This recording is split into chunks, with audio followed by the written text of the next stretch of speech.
So this is just kind of a ramble about Splatoon Raiders, because, I'm kind of hyperfixating on it. It's only 12 days away now, and I'm really excited to get to play it, but one of the things I have noticed, I've just had a lot of questions and just thoughts about the gadgets. This was kind of inspired by a chat I had with my friend last night on Discord as we were playing the Raiders Splatfest, and got 100 times, but that's not really the point. I'm already rambling in a ramble. But the first thing I kind of noticed about Raiders gadgets is that there's a little bit of overlap that I don't know how it's going to be managed, because, like, I think the main thing I notice is overlap between the spin wheel and the booyarang, which I'm pretty sure a lot of people would have recognized. They both kind of have that bigger hitbox, kind of moving outwards style gadget. And for us to have so many different options for weapons and customization, I'm just wondering why two of the gadgets in two different tank categories are so similar for that reason. Like, I'm sure the upgrades will distinguish them, but they seem so similar, and the only thing I can really find that makes them super different is that I believe the spin wheel keeps going while the booyarang pulls back after a short range. So, that also kind of leaves me to the question of, like, is tank power creep going to be real? Because, like, the speed tank looks like it kind of concerns me, honestly. Like, I haven't gotten to play the demo yet out and about, especially because, controllers drew me. But I haven't gotten to play the demo out and about, but it looks like the power tank is going to be, like, none of the tanks look inherently overpowered, I'll just say that. But, however, I feel like the one with, like, the least missed potential is the power tank, because, like, the speed tank looks fine, but it looks like booyarang is going to be pretty niche, limited to, like, stationary enemies like stingers, maybe good at steelheads, and but then we've got dash bomb and blast boot, and blast boot is really the only one that looks like good out of those. Like, blast boot is the only one I can see myself, like, actually using for, like, value. Like, dash bombs don't look useful for, like, for us to have splatchets that can, like, pierce armor. Like, I understand that dash bomb's probably going to have a low cooldown, but at the same time, it just kind of makes you wonder, like, why there is such a big, power gap between different gadgets. Because the dash bomb, it's literally just a burst bomb that sets off on your back and gives you a few seconds of speed, versus, like, the splatchet can pierce armor, it dashes, it deals a whole ton of damage, and then we've got bomb loons, which can, like, clear an entire area. But the speed tank just looks really underpowered to me, is the issue. Like, I know with upgrades it'll probably be, like, a lot better, but it just doesn't make sense to me why the power tank would be, like, head and shoulders above the speed tank in its vanilla form, because the spin wheel looks like it will actually be good at clearing lessers, while the booyarang looks like it'll be more niche because, it stays in one spot and deals damage while it's, pulling back and everything. So for, like, it to get, like, splat shit and, like, the spin wheel, like, the power tank just looks so much better, and that just kind of concerns me. And the tactical tank also looks quite underpowered, because the shot pot, as we see it in vanilla, obviously they have to keep it a little bit undertuned since it's basically fighting for you, but it doesn't look like it doesn't look great, per se. Like, it even struggled to deal with a small horde of lessers, and it looks like it's going to have a pretty hefty cooldown, despite the fact you can place multiple, and that just doesn't make sense to me. Like, why would you even bother bringing shot pot along if it can barely clear lessers? And I'm wondering if it'll focus on lessers so that it's not just like a, hey, it can clear the level for you, so that, like, YouTubers won't be making a can shot pot beat Splatoon Raiders videos. But I'm wondering, like, with the shot pot, are they going to keep it to lessers, and are they going to buff it? Is it going to have good upgrades, and is it going to be for lessers, or can it shoot anything, but will it remain weak?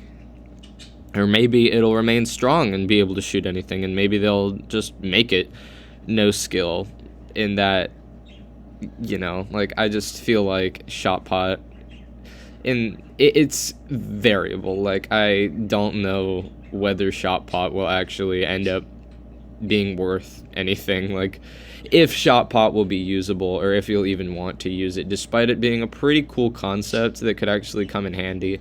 Like, I think it's too early to say. Like, without upgrades, like, without like treasure, gadgets, upgrades, it's just difficult to know whether shot pot will actually be worth something to use. And then tether whale, out of everything we saw in that direct, the first thing that hits you when you see the tether whale is not, oh, that's interesting. It's, oh my god, that looks weak. It literally tethers to like one spot, and it is a singular killer whale beam. I don't know who thought of this, and who thought it was a good idea to do this. Because Killer Whale already in Splatoon 3 is a very, very bad special right now. Like, if you lock it onto more than one person, you're not going to get a splat. If you lock it onto one person, the best you're going to get is a singular splat. And that, for value, is horrible. Now, I don't think it should be necessarily powerful, per se, because it is a global target special. Like, it can target someone from anywhere on the map, so that's why I'm glad that Tena Missiles and Killer Whale aren't in a great spot right now. Like, they're not overpowered or anything. But the thing about Killer Whale is that it still doesn't kill sometimes with 6 beams. How are we expecting, with even tankier enemies that have more than 100 health, which is the player health, how are we expecting a singular Killer Whale beam to just solo?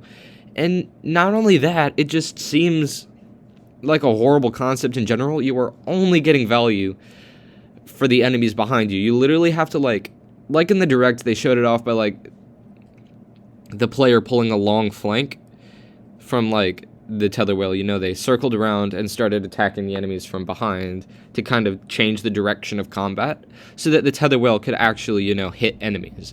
But even then, it looked pretty bad at doing that. So the fact that you're going to have to pull a long flank to even get it in the first place, and the beam is really thin, by the way, so it's not like it's like a normal killer whale, like a Splatoon 1 killer whale, that just only targets you from behind. That would be interesting, but I feel like a singular beam, like, we're going to have to see where it's going, because, like, even with upgrades, I just don't know how it will be good. There are some things that you look at it and you're just like, it's probably one of those things that's undertuned, but, like, super overpowered once you learn to use it. I can't see tether whale being like that. I think maybe the one redeeming quality it could have is if it was like shot pots, and you could set up multiple stations for the tether whale on the map, and it just kind of became a tripwire almost.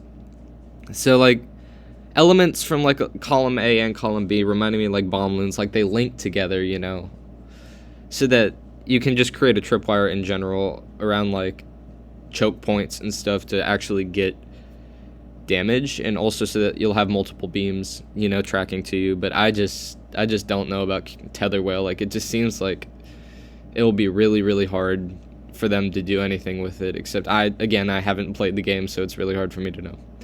The tactical tank in general just seems a little bit weird to me, because between shot pot and tether whale, I just don't understand why it would be worth using.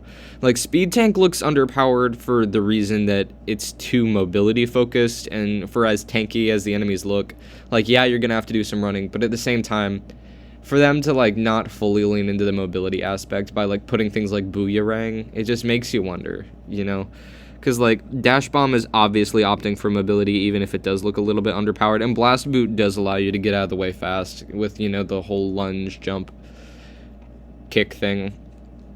I feel like it would have been really interesting, on an unrelated note, though, if instead of triple splashdown, we got blast boot as a special. Because that's basically, again, column A, column B.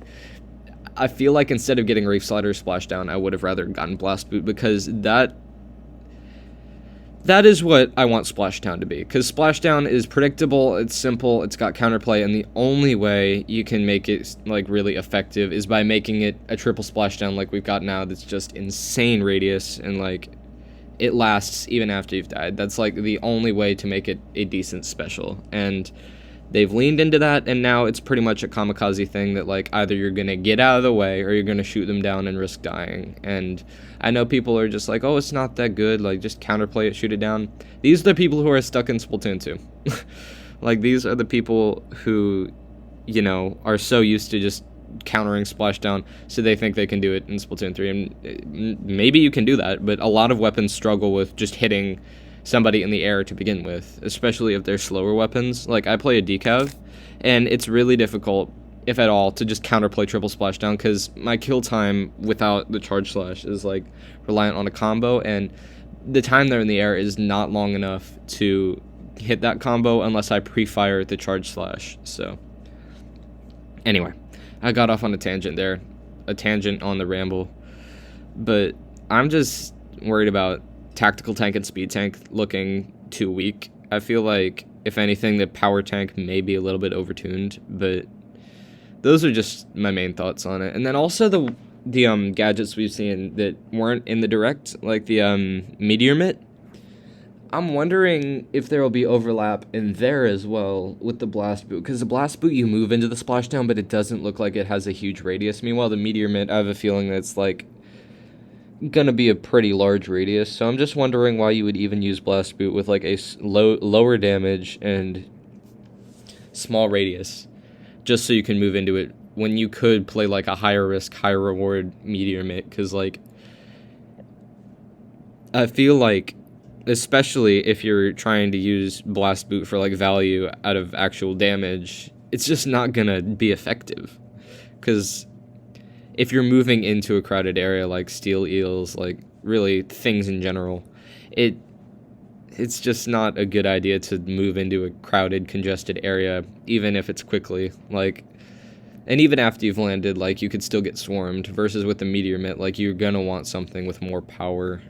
I mean, I don't even know if the meteor mitt's gonna be like a big splashdown, but if I had to guess, that's probably what it's gonna be, because like, I just can't imagine what they would do, because I think the description also mentions something about like throwing down or whatever, which is basically the whole concept of splashdown. Last thing I wanted to add is a shot pot.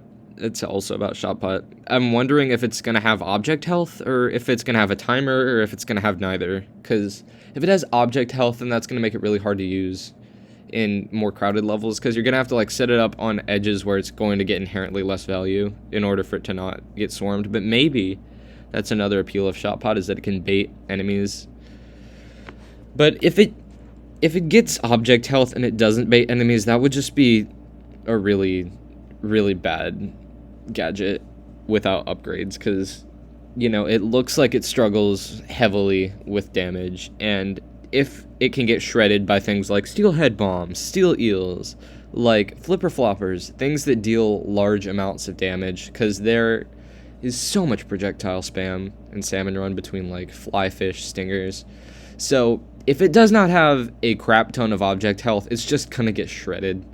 So I'm hoping that it goes one of a few ways. I'm hoping that it has object health and it baits enemies so that it can be used as a little bit of a diversion and it's not overpowered.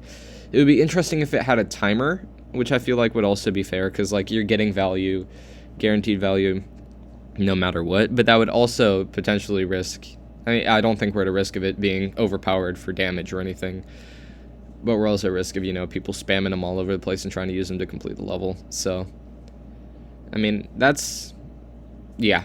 I mean, I don't even know what else to say. I mean, this is just what I've been thinking about Splatoon Raiders gadgets. So, yeah. See ya.